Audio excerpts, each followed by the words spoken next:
Hello, my name is Natalia Grace, and I am a real estate planning, and business planning attorney here in the state of Florida. And today I've made another video on the series for you real estate investors in getting to know your contracts. And we're going over to the next section of our contracts. We're talking about purchase price. Why is purchase price something that comes up as an issue? Well, sometimes there's counters offers, there's not clarity. You might put in a price and somebody might scribble something next to it.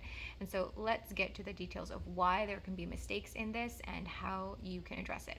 So first off, purchase price, you need to make sure that you're putting in the clear purchase price amount. And when we are in the age and era of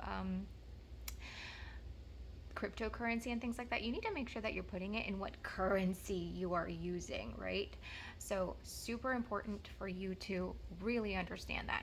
Okay, next bit of it, earnest money deposit. The earnest money deposit, you need to be clear by when it is absolutely due and when it becomes a default to not have that security deposit.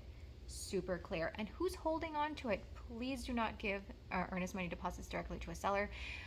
Please do not let the buyer hold on to them and say, yeah, I promise to put it down. And to the greatest extent possible, don't give it to realtors. Deposit it straight with a title company. A title company is going to be a neutral third-party agent. They're going to be able to take care of it without anybody being in power, in a position to keep it, run it, and go along with it.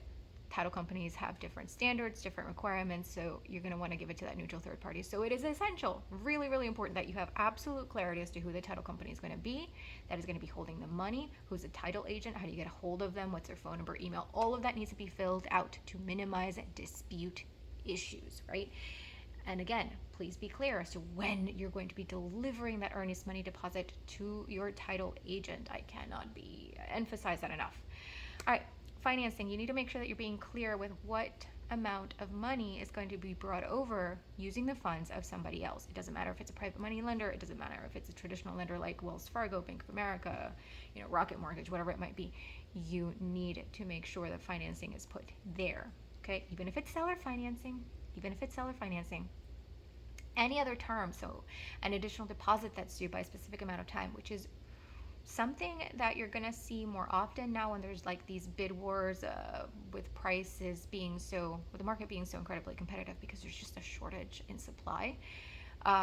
Additional deposits also need to be clear. When and how much, and is it non-refundable? Okay, be clear to that.